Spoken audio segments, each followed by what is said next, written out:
Jean chapitre 17, versets 17 et 19.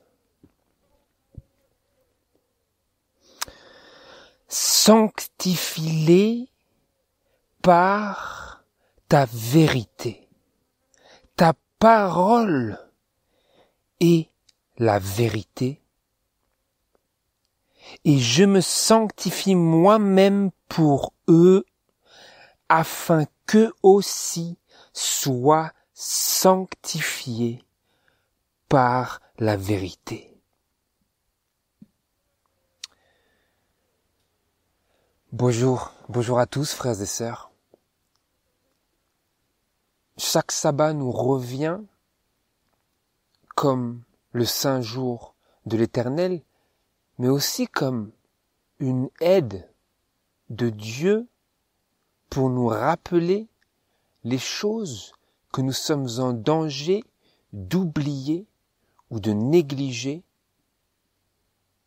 Et à cause de ces oublis, nous sommes en danger de fauter et de tomber dans la tentation. Parce que nous vivons dans cette grande heure de la tentation. La grandeur de la tentation dans laquelle le diable est plus que jamais à l'action pour faire presser sur les âmes ces tentations, pour faire tomber les âmes et écarter chaque individu des vérités sublimes pour ce temps dont nous avons terriblement besoin, mais qui sont, il le sait, notre seul échappatoire. Seul échappatoire de ce monde et seul moyen de salut. Et cela fait directement référence à ce que nous avions vu la dernière fois. Nous avons lu, vous vous souviendrez, dans ce psaume 57, que Dieu enverra du ciel aux pécheurs de la détresse qu'il invoque, et il enverra du ciel et nous sauvera. Il enverra sa bonté et sa vérité. Donc vous vous souviendrez, si vous avez suivi, que nous avons bien vu l'importance de la vérité. Nous avons vu que lorsque nous dissocions la vérité de l'amour de Dieu, nous risquons, et nous d'ailleurs serons plongés dans les séductions de l'ennemi, où le message unique et exclusif est celui de l'amour de Dieu, sans la complémentarité de la vérité de Dieu. Et ce genre de message, si nous y sommes exposés, si nous nous y exposons ou si nous l'enseignons, nous plongera dans les stratagèmes de l'ennemi. Donc nous avons vu combien il était et combien il est important que nous prenions ce moyen de salut de Dieu tel que Dieu nous le donne, c'est-à-dire une association de l'amour, de la bonté, de la miséricorde de Dieu avec la vérité de Dieu. Et d'ailleurs, vous vous souviendrez que Dieu dit dans le psaume, « Voici, je vais envoyer et je vais vous sauver. » Dieu enverra des cieux et nous sauvera. Et ensuite il dit, il enverra sa bonté et sa vérité. Et dans Jean 1, chapitre 17, nous lisons, juste après cette longue description de Jésus qui est la parole de Dieu, nous lisons que la grâce et la vérité sont venues par Jésus-Christ. La grâce, la bonté de Dieu et la vérité sont venues par Jésus-Christ. Et Jésus disait lui-même, je suis le chemin, la vérité et la vie. Nul ne vient au Père que par moi. Jésus disait, je suis le chemin, je suis quoi d'autre? La vie, je suis quoi d'autre? Je suis la vérité. Et nul ne vient au Père que par cette vérité que je suis et que j'incarne. Je suis l'incarnation de la vérité. Et qu'est-ce qui était écrit d'autre dans Jean, chapitre 1, verset 1? Au début, au commencement était la parole, et la parole était avec Dieu, et la parole était Dieu. La parole était Dieu. Et qu'était cette parole? Qui était cette parole? Au verset 14, nous lisons, et la parole a été faite chair, et la parole a été faite chair et a habité parmi nous, pleine de grâce et de vérité, et nous avons contemplé sa gloire, une gloire comme celle du Fils unique venu du Père. Dieu enverra des cieux et nous sauvera. Il enverra sa bonté et sa vérité. Et la loi a été donnée par Moïse, mais la grâce et la vérité sont venues par Jésus-Christ.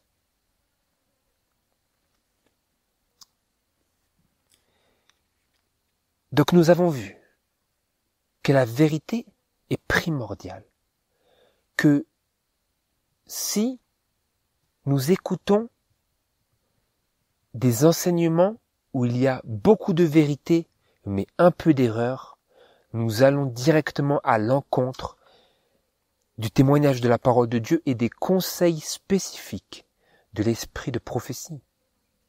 Parce que l'esprit de prophétie nous dit, Dieu a confié toutes ces vérités à son peuple qui lui obéissent, mais que cela ne plaît pas à Dieu lorsque nous allons écouter ceux qui ont quelques vérités, mais qui n'ont pas toutes les vérités.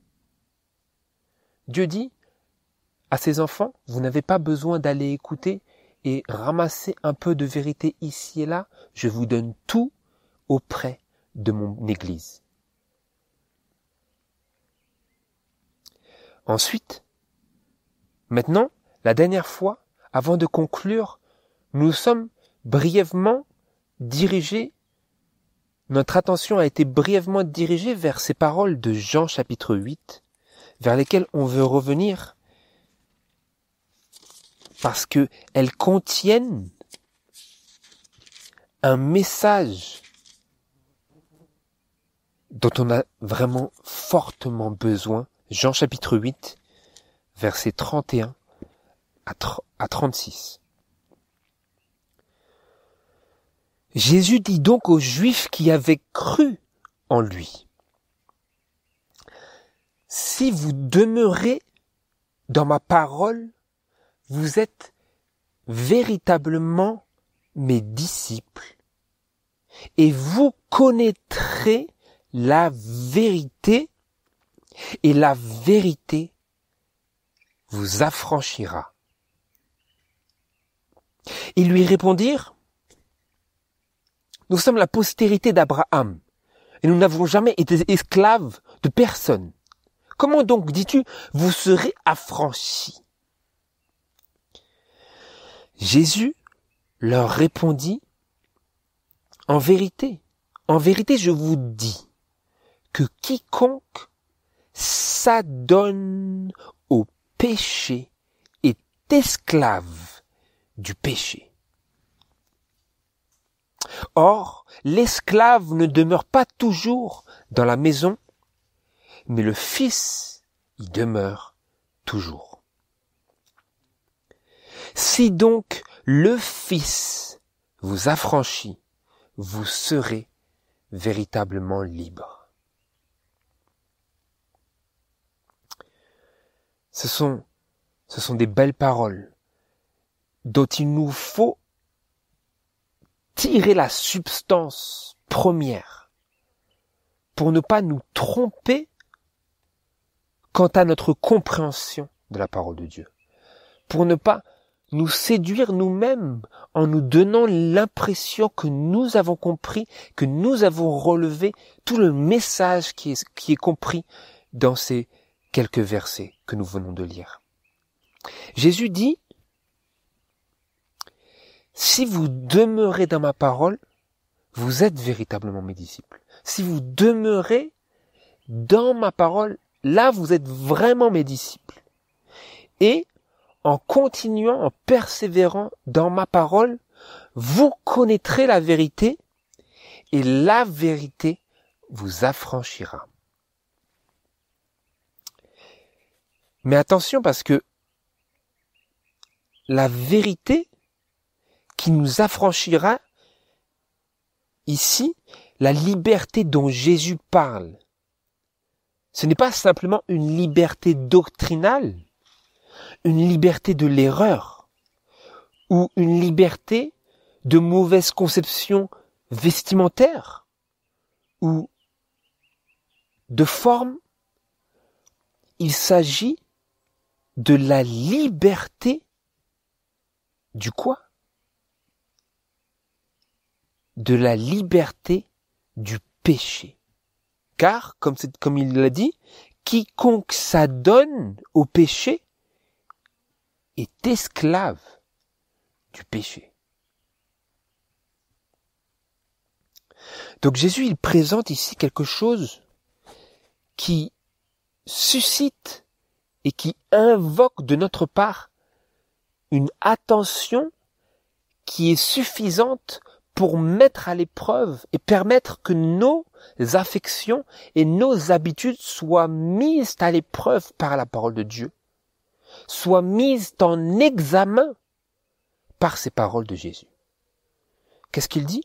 Il dit, attention, parce que quiconque, vous dites que vous êtes libre, vous dites que vous n'avez jamais été esclave. Il ne mentionne même pas les 400 ans en Égypte, il ne leur parle même pas de cela. Il aurait très bien pu, il aurait pu dire, votre mémoire elle est vraiment courte. Les 400 ans des Hébreux en Égypte, ils n'ont pas été esclaves là-bas. Il ne parle pas de ça. Jésus dit, vous voyez comment la manière de, pas simplement de raisonner, mais de présenter, de parler au nom de Dieu est si spécifique de Jésus-Christ.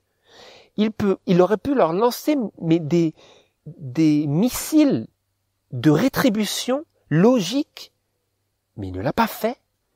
Mais à la place, il vise tout droit sur le cœur et il dit, en vérité, je vous dis que quiconque s'adonne au péché est esclave du péché. Au cœur du problème. Vous pensez que vous êtes libre, vous avez l'impression d'être libre, mais si vous vous adonnez au péché, vous êtes esclave du péché. Vous êtes esclave. Et donc, vous avez bel et bien besoin d'être affranchi. D'où la nécessité de la vérité. Vous comprenez maintenant, on est en train de sonder profondément dans la parole de Dieu. C'est pour ça qu'on a besoin de prier. Et je prie que le Saint-Esprit puisse agir sur nos cœurs de manière puissante, d'une manière qu'aucun homme ne peut faire. Seul le Saint-Esprit peut amener au cœur la parole de Dieu. Un homme ne peut pas le faire. Quelque éloquent que l'homme puisse être, il ne peut pas faire le travail que seul le Saint-Esprit peut faire. Et donc, quand vous regardez, il dit, si vous vous adonnez au péché, vous êtes esclave.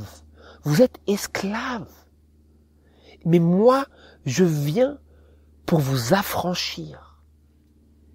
Et pas simplement d'une manière théorique, pas simplement d'une manière sentimentale, mais d'une manière qui qui suscite et qui nécessite à la fois l'activité intelligente et l'activité affective de mon esprit et de mon cœur. Donc il dit, le Seigneur nous dit,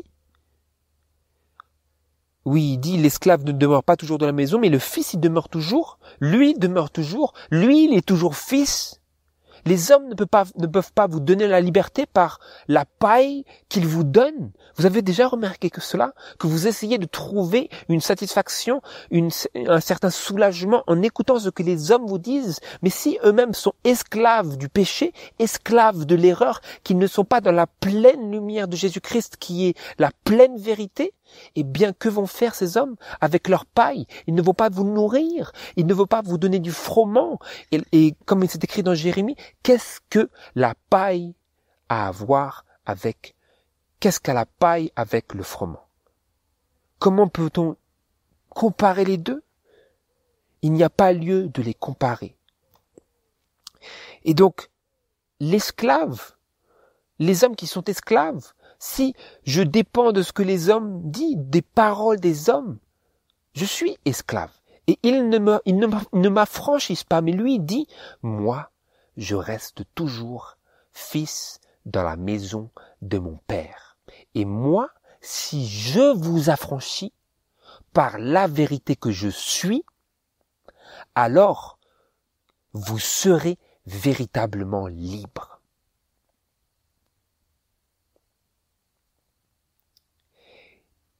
On revient au début, il disait, si vous demeurez dans ma parole, alors vous êtes véritablement mes disciples et vous connaîtrez la vérité et la vérité vous affranchira. Donc, si le Fils nous rend véritablement libres, comment est-ce que cela se passera? Est-ce que il le fera indépendamment de mon activité personnelle, de mon engagement, de mon implication dévouée et fervente à l'activité dans laquelle il m'appelle? Vous voyez bien. Il dit, si vous demeurez dans ma parole, alors toutes ces choses qu'il a dites après s'ensuivront et seront un vrai résultat tangible, concret. Donc, si vous êtes esclave, vous n'êtes pas libre. Et si vous n'êtes pas libre, alors c'est que la vérité ne vous a pas affranchi. Et en effet, seuls ceux que le Fils affranchit sont véritablement libres. C'est ce que nous voulons explorer maintenant. Par quels moyens et dans quel processus est-ce que le Fils va pouvoir nous affranchir? Comment est-ce que cela se passe en réalité? Pas simplement dans la vision étroite de ces paroles-là, mais comment est-ce que la parole qui est Christ exprime ce qu'il a dit ici? Allons-y, continuons dans cette recherche magnifique sur ce sujet indispensable pour nous en ces derniers jours. Allons dans Jean chapitre 17. Dans Jean chapitre 17, vous avez là Jésus qui, dans sa prière d'intercession sacerdotale, il priait au Père et il disait ces choses. Nous voulons lire le verset 3. Je vais simplement lire à partir du verset 1 pour le contexte.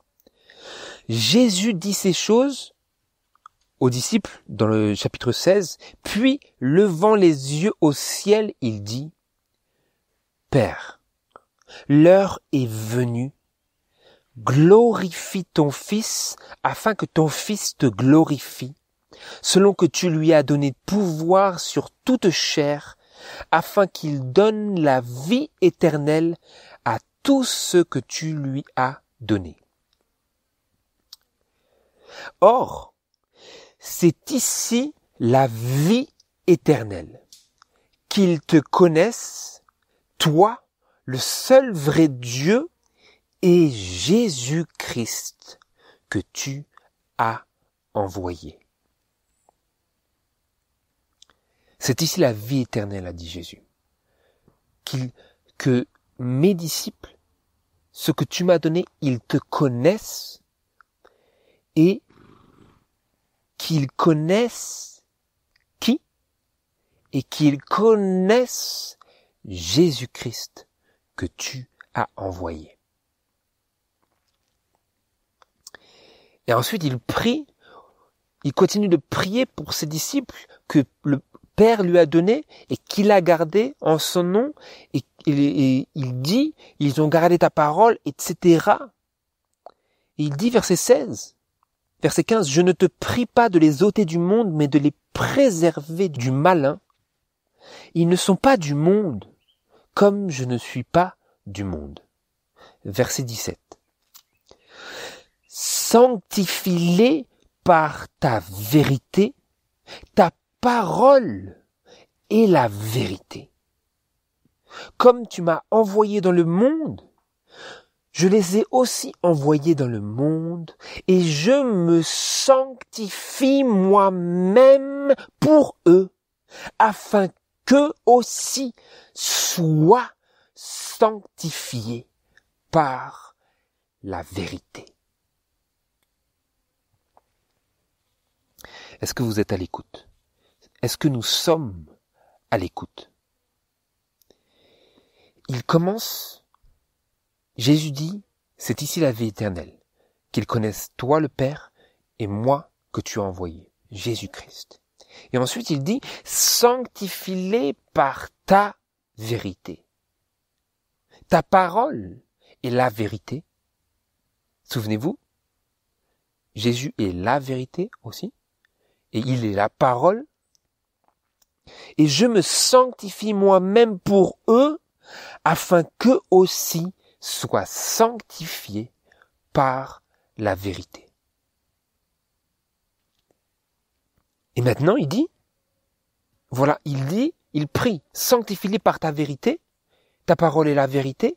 Et ensuite, il dit, et je me sanctifie moi-même pour eux, afin que eux aussi soient sanctifiés par la vérité. Il y a un échange de pensées ici que l'on veut relever. La vie éternelle, la liberté éternelle, dont il parlait dans Jean chapitre 8, c'est connaître Dieu. Mais comment? Comment est-ce que nous connaissons Dieu? Et Jésus-Christ qu'il a envoyé. C'est connaître Dieu dans la révélation unique de lui-même en Jésus-Christ et dans l'exemple de sanctification de Jésus dans cette expérience humaine qu'il a faite dans la même nature humaine que nous. Ça, c'est juste un résumé. Mais on veut explorer comment est-ce que nous pouvons qualifier cela. Allez avec moi dans Hébreux, chapitre 5. La réalité, frères et sœurs, c'est que si nous en restons à la théorie de cela, vous et moi, nous n'en serons pas profités. Vous et moi, nous n'en serons pas transformés. Mais comme c'est écrit dans 2 Corinthiens chapitre 3, verset 18, nous tous qui, à visage ouvert, contemplons comme dans un miroir, allons-y brièvement, comme dans un miroir, la gloire du Seigneur, ainsi nous tous, 2 Corinthiens 3, 18, ainsi nous tous, qui, le visage découvert, contemplons comme dans un miroir la gloire du Seigneur, nous sommes transformés à son image de gloire en gloire, comme par l'Esprit du Seigneur. Donc nous avons besoin de contempler comme dans un miroir cette gloire. Parce que vous vous souviendrez, nous avons lu dans Jean chapitre 1 que Jésus a manifesté quelque chose quand il est venu dans la chair. Est-ce que vous vous souvenez? Et la parole a été faite chair et a habité parmi nous, pleine de grâce et de vérité. Et nous avons contemplé sa gloire, une gloire comme celle du Fils unique venu du Père. C'est exactement les mêmes mots, vous avez remarqué? Nous avons contemplé sa gloire, disait l'apôtre Jean, au nom de tous les autres disciples de Jésus. Nous avons contemplé sa gloire, une gloire comme celle du Fils unique venu du Père. Qu'est-ce qu'il a dit Jésus? Or c'est ici la vie éternelle, quoi? Qu'ils te connaissent. Oui, toi le seul vrai Dieu. Mais comment vont-ils te connaître? Qui va révéler? Qui a révélé? Et qu'a dit Jésus? Toutes ces choses sont reliées, vous voyez? Qu'a dit Jésus? Il a dit, Père, l'heure est venue, glorifie ton Fils afin que ton Fils te glorifie. Donc la mission de Jésus, c'était de glorifier le Père, de représenter le caractère du Père. Et c'est ici la vie éternelle, que nous connaissions le seul vrai Dieu, notre Père céleste, et nous ferons cette réalisation de notre Père en connaissant Jésus-Christ qu'il a envoyé. Et dans le lien avec cela, il ne dit pas simplement c'est ici la vie éternelle qui te connaissent d'une manière éphémère, d'une manière étrange, d'une manière incertaine, d'une manière qui ne dépend que de nos perceptions personnelles. Il ne dit pas cela, il dit sanctifie-les par ta vérité. Ta parole est la vérité. Et je me sanctifie moi-même afin qu'eux aussi soient sanctifiés par la vérité. Est-ce que c'est possible pour nous d'être sanctifiés par la vérité sans un engagement particulier qui est directement en rapport avec ces paroles-là de Jésus, au verset 19, « Je me sanctifie moi-même pour eux ». Je me sanctifie moi-même pour eux, afin qu'eux aussi soient sanctifiés par la vérité. Est-ce que je peux étudier le sujet de la sanctification sans plonger mes regards et contempler cette gloire que Jésus est venu révéler du Père? Dans Hébreux chapitre 5, versets 7 à 10, nous avons la continuité de notre exploration de cette gloire.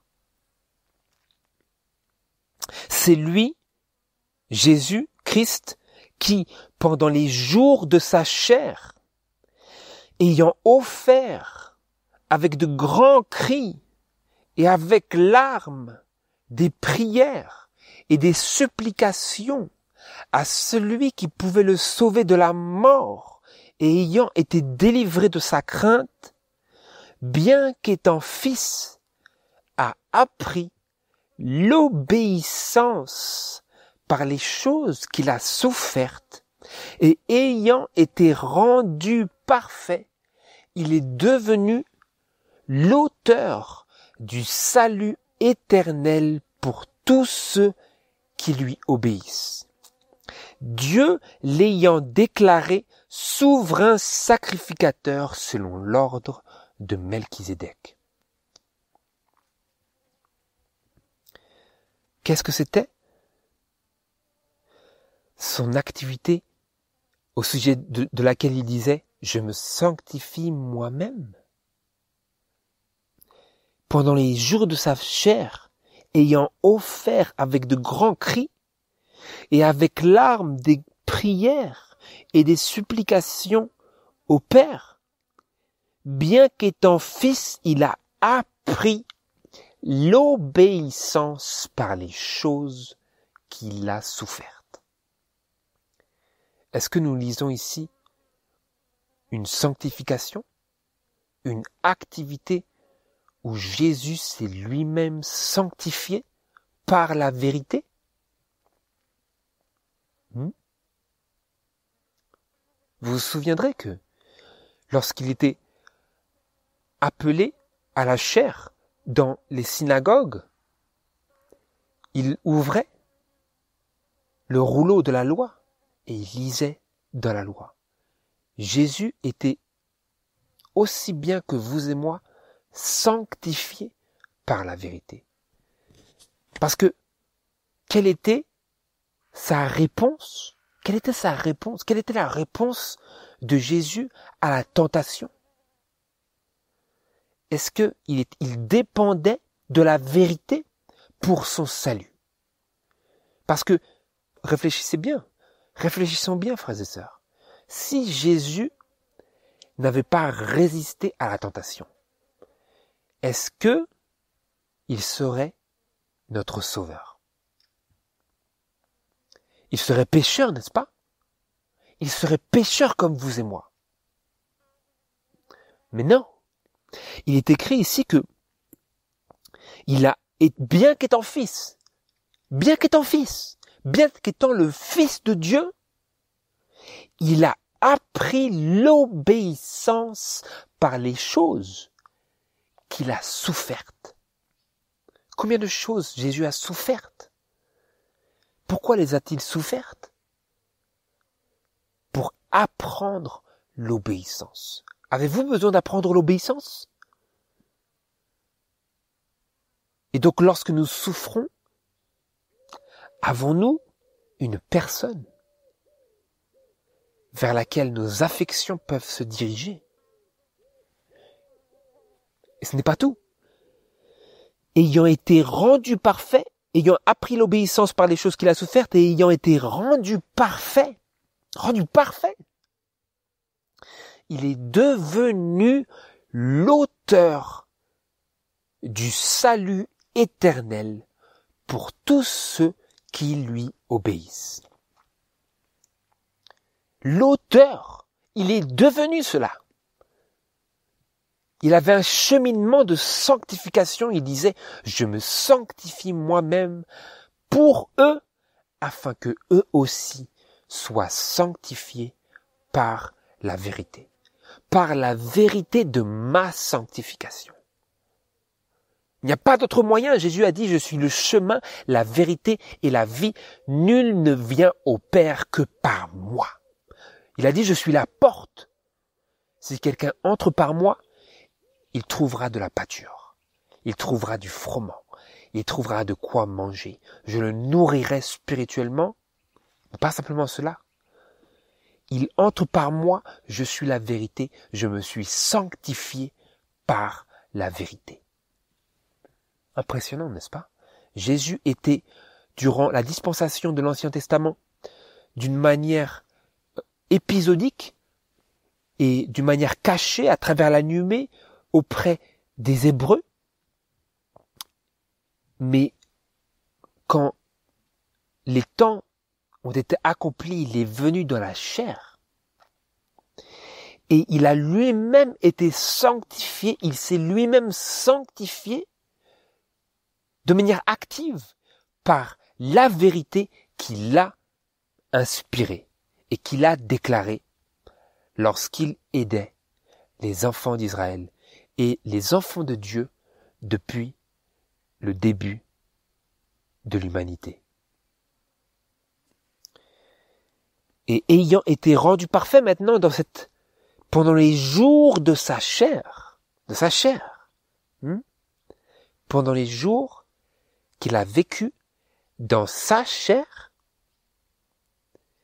ayant offert des grands cris, avec de grands cris et de grandes larmes, des prières et des supplications au Père, et ayant été rendu parfait à travers tout cela, il est devenu l'auteur du salut éternel pour tous ceux qui lui obéissent. Il disait quoi aux Juifs? Qu'est-ce qu'il disait aux Juifs qui avaient cru en lui? Si vous demeurez dans ma parole, vous êtes véritablement mes disciples, et vous connaîtrez la vérité, et la vérité vous affranchira. Il est devenu l'auteur du salut éternel pour tous ceux qui lui obéissent, tous ceux qui demeurent dans sa parole, tous ceux qui demeurent dans le cep. Ça donne de l'ampleur à toutes les autres paroles de Jésus, toutes les autres paroles concernant Jésus dans la parole de Dieu. Et cela nous permet d'avoir quelque chose, quelqu'un vers qui courir. Quelqu'un vers qui courir. Est-ce que vous pouvez courir vers une idée? Est-ce que vous pouvez courir vers une simple croyance?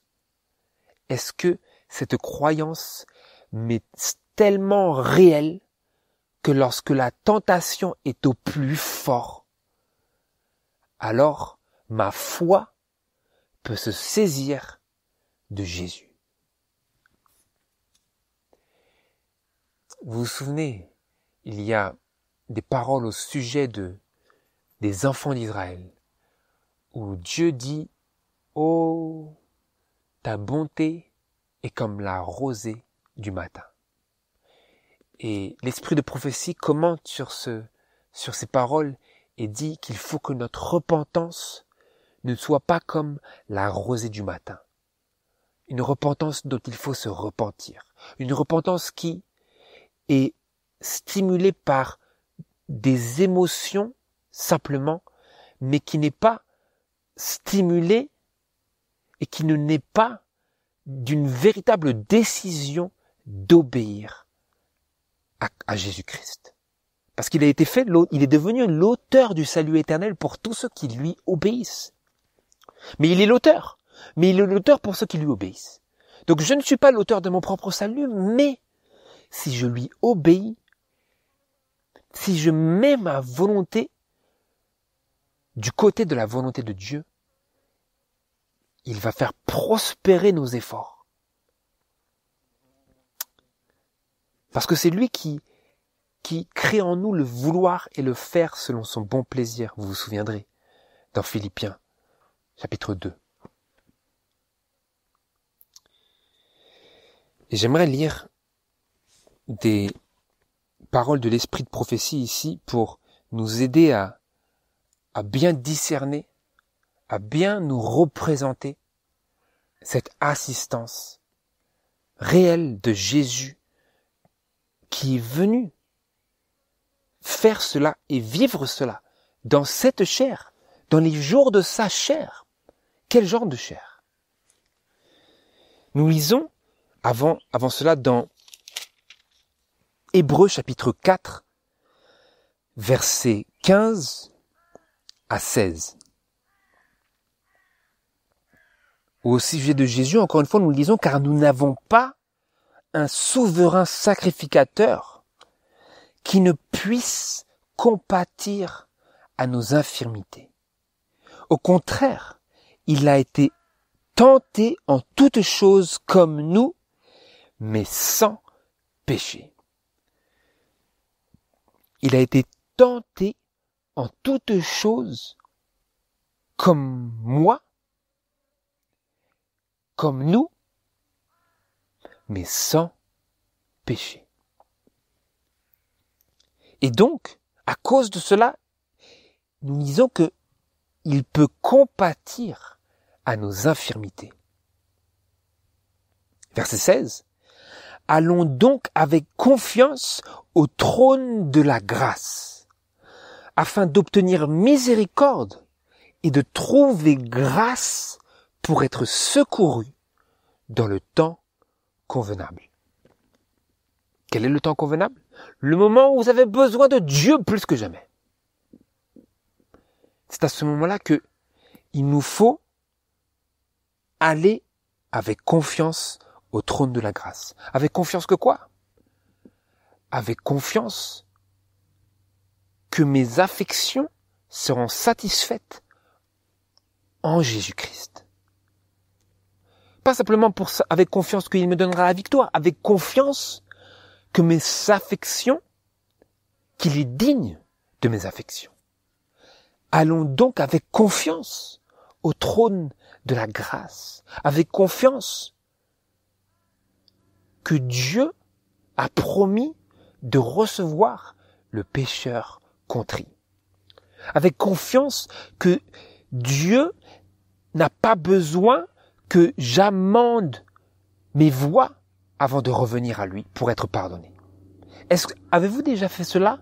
Vous attendez d'avoir pu modifier vos voies, d'avoir pu vous réformer quelque peu avant de pouvoir être accepté auprès du Seigneur? Non. Il est un souverain sacrificateur qui peut compatir à nos infirmités parce qu'il a été tenté en toutes choses comme nous, mais sans péché. Allons donc avec confiance au trône de la grâce, afin d'obtenir quoi? Miséricorde. Parce que quand vous venez à Dieu, étant tenté, il se peut que vous ne soyez pas sans tâche.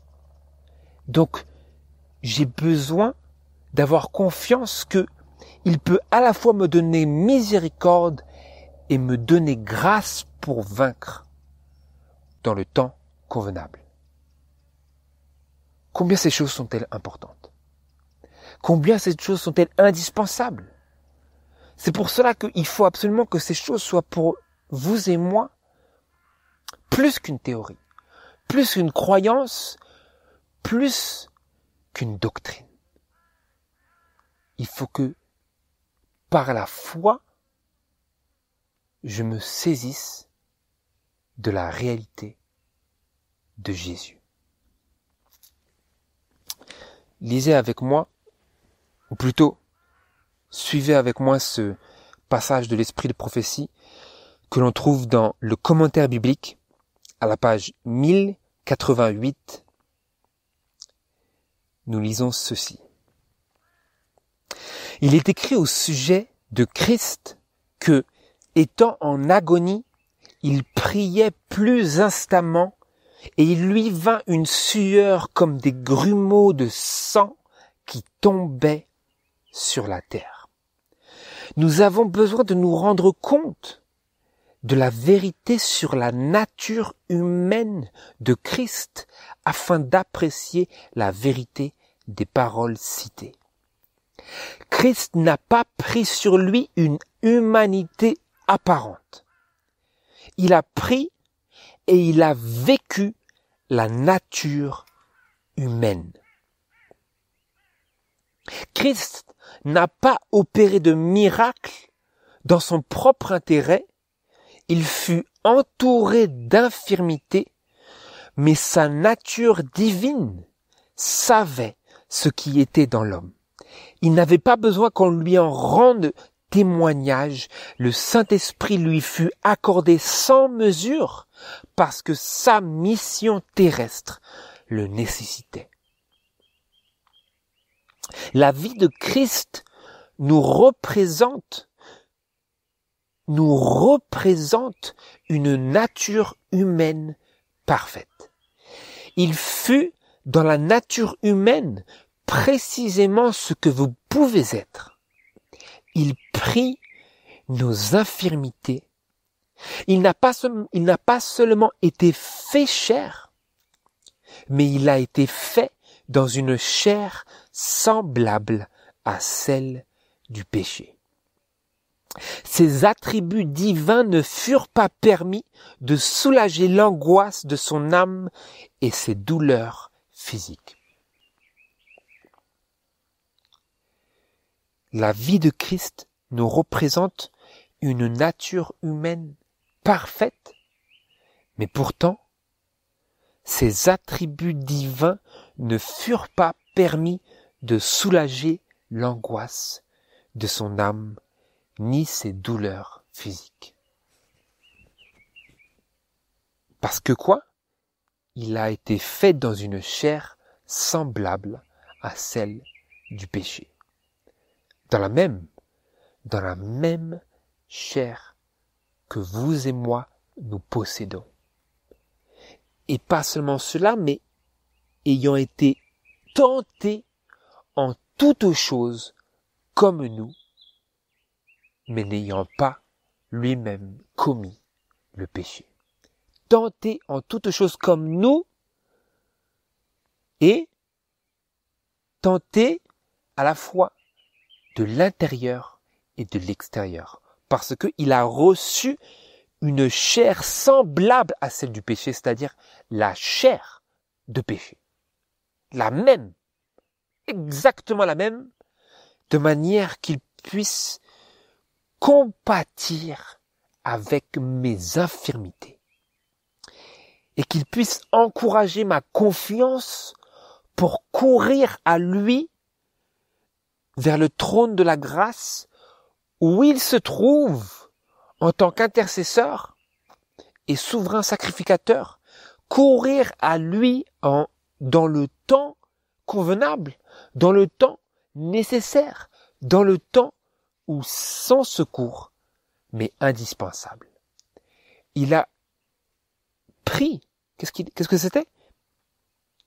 Il a pris et il a vécu la nature humaine. C'est beau de le lire, mais qu'est-ce que ça veut dire en réalité? Dans toute la nature choquante et flagrante de la nature humaine. Il a pris et il a vécu la nature humaine. Et qu'est-ce que cela est? Et quoi?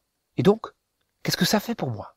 Ça fait que il encourage nos cœurs à aller à lui avec confiance au trône de la grâce dans ces moments convenables.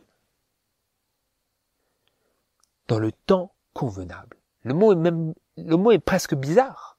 Le temps convenable, c'est quoi? C'est le moment tragique de la tentation. Mais la Bible appelle cela le temps convenable. Et qu'est-ce que c'est? En quoi est-il convenable? En quoi le temps peut-il être convenable? C'est le temps. Le temps est toujours convenable pour venir à lui, mais le temps qui est le meilleur et qui est le plus convenable, c'est avant de céder à la tentation. De telle sorte que nous allions à lui avec confiance afin d'obtenir la miséricorde et de trouver grâce pour être secouru dans le temps convenable. Secouru, sauvé dans la tentation. Est-ce là une vérité salvatrice? Que Jésus a été fait chair et a été fait dans la chair de péché. Est-ce une vérité salvatrice? Qu'il peut compatir à nos infirmités? Est-ce que je le crois ou est-ce que je le crois? Il y a 2 degrés. Il y a le degré froid, il y a le degré tiède et il y a le degré de foi. Il y a le degré où j'ai la foi. Mais nous allons continuer parce que, quelle foi?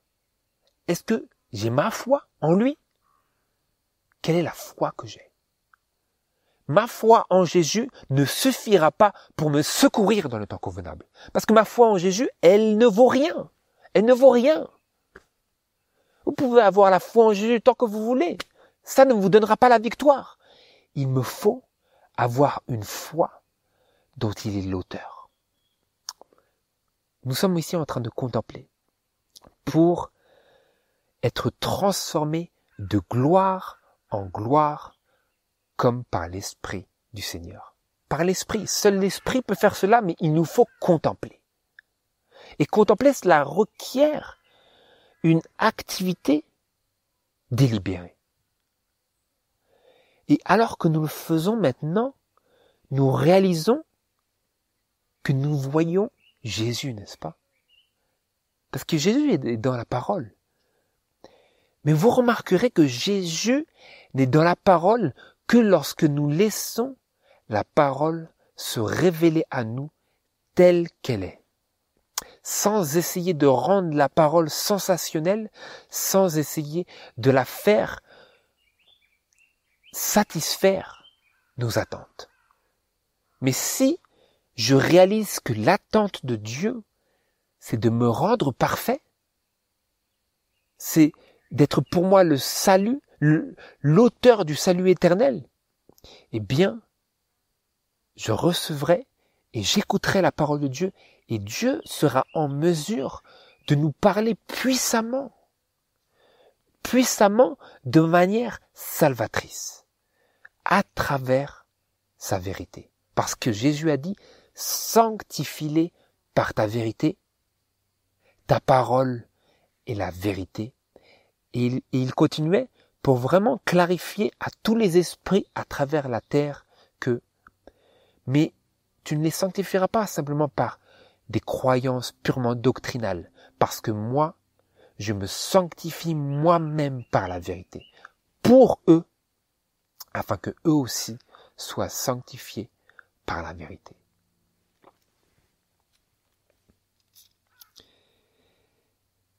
Et ensuite, une autre déclaration de l'Esprit de prophétie dans le commentaire biblique à la page 1683.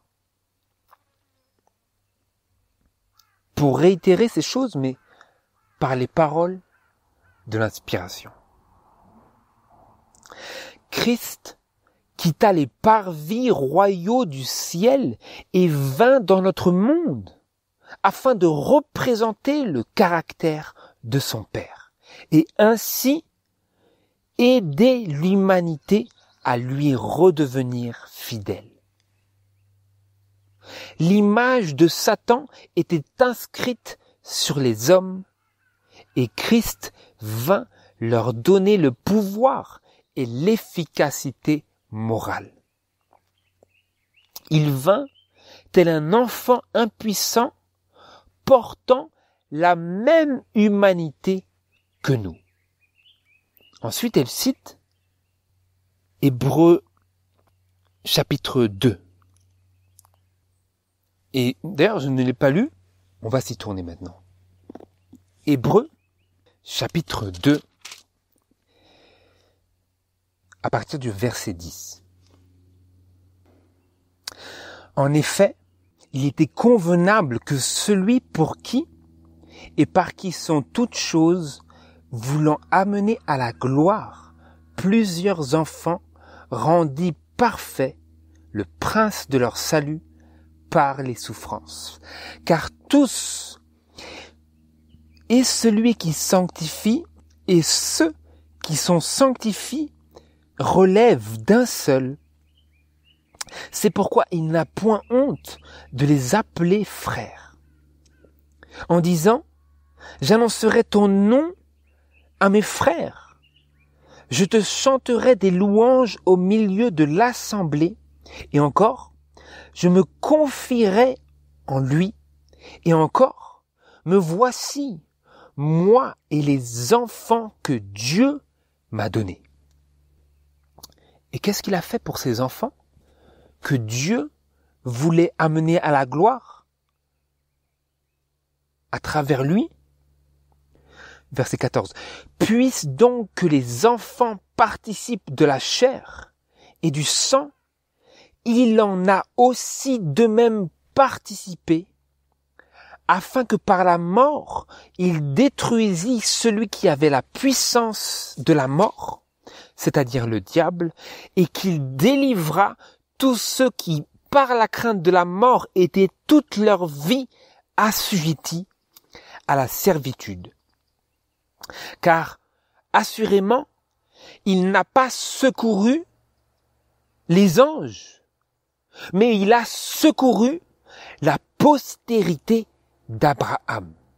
C'est pourquoi il a fallu qu'il devint semblable en toutes choses à ses frères, afin qu'il fût un souverain sacrificateur miséricordieux et fidèle dans les choses de Dieu, pour expier les péchés du peuple, car ayant été tenté dans ce qu'il a souffert, il peut secourir ceux qui sont tentés.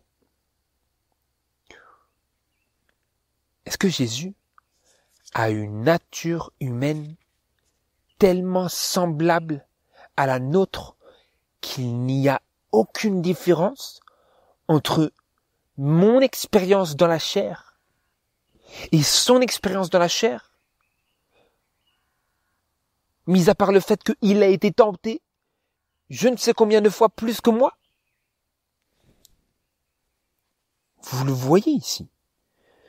Puisque nous participions à la chair et au sang, et tout ce que cela veut dire, lui, il a aussi décidé, en accord avec les deux autres personnes de la divinité, de prendre sa place parmi les hommes et d'assumer la nature humaine pécheresse.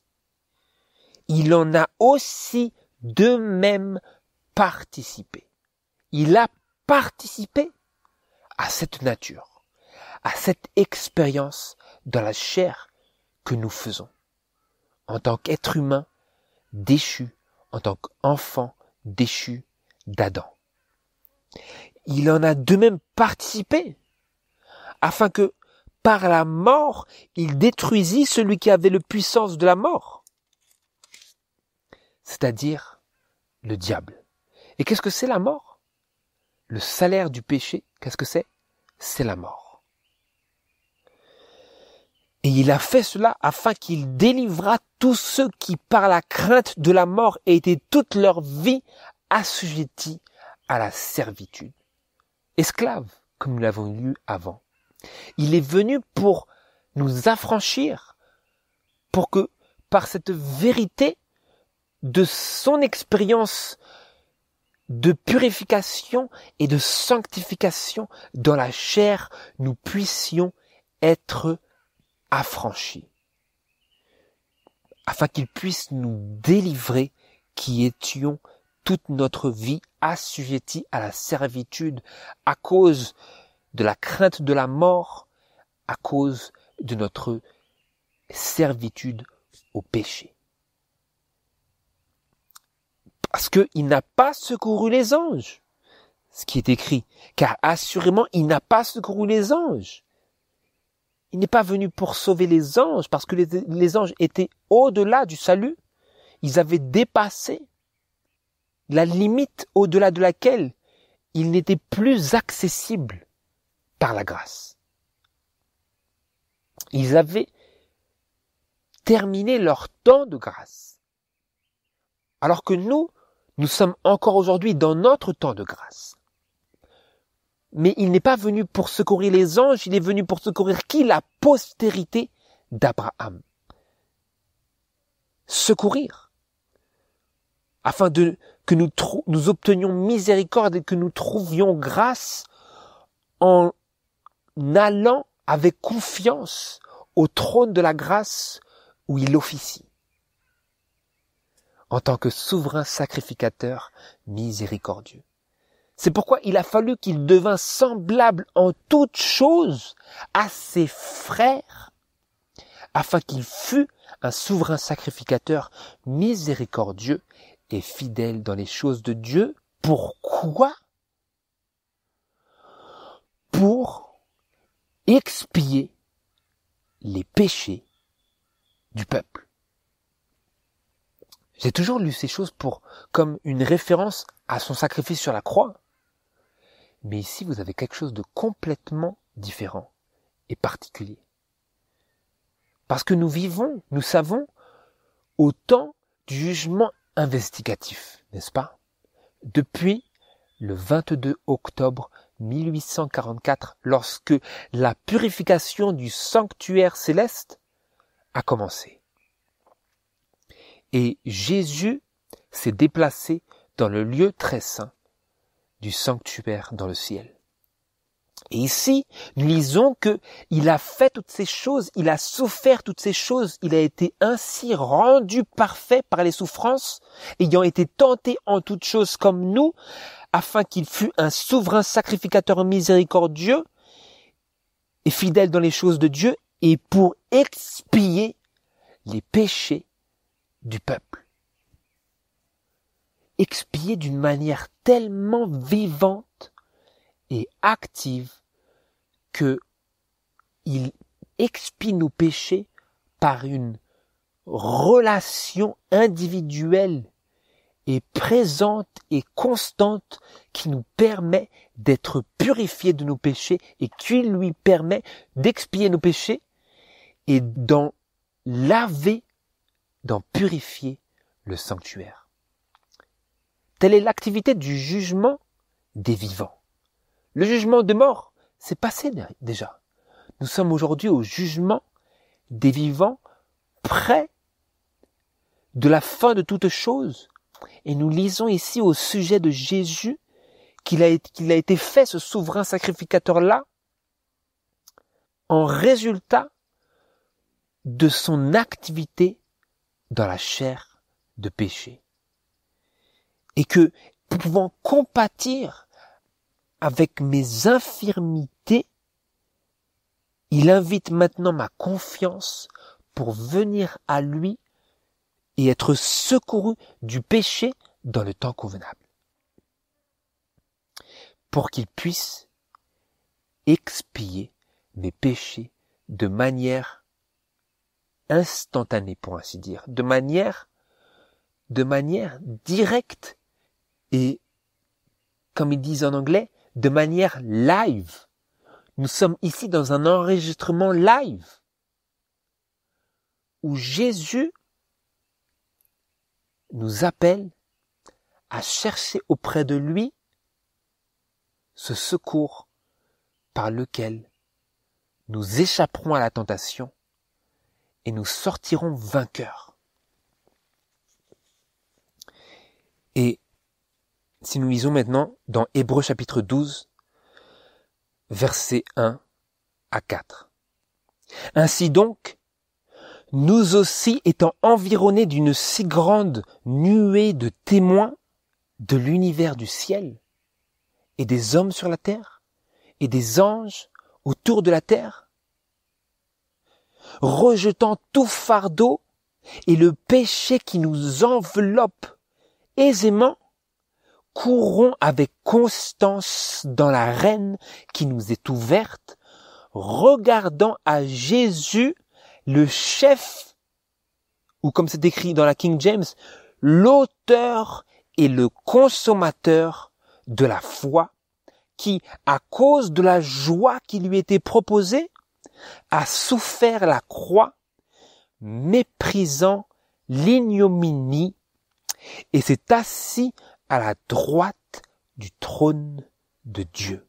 C'est pourquoi considérez celui qui a souffert de la part des pécheurs une si grande contradiction, afin que vous ne succombiez pas en laissant défaillir vos âmes. Vous n'avez pas encore résisté jusqu'au sang en combattant contre le péché. Voilà notre appel, frères et sœurs. Alors que nous vivons dans ces derniers instants, Dieu suscite nos meilleures affections et nos meilleurs sentiments à la vue de ce que Jésus a fait et fait maintenant pour nous. Il a fait cela, il a assumé l'humanité pour qu'il puisse être maintenant ce souverain sacrificateur qui invite ma confiance et qui invite quoi? Ma foi, parce qu'il est l'auteur et le consommateur de la foi. L'auteur et le consommateur de notre foi. Et c'est en regardant à Jésus que nous pourrons courir avec constance dans l'arène qui nous est ouverte et rejeter tout fardeau et le péché qui nous enveloppe si aisément. C'est pourquoi considérez celui qui a souffert de la part des pécheurs une si grande contradiction afin que vous ne succombiez pas en laissant défaillir vos âmes. Ne pas succomber, nous pourrons le faire si nous considérons ce Jésus. Si nous considérons et que nous implorons Dieu de nous remettre ces choses en mémoire. Et il nous incombe également de faire un effort personnel et délibéré pour nous rappeler nous-mêmes de ces choses.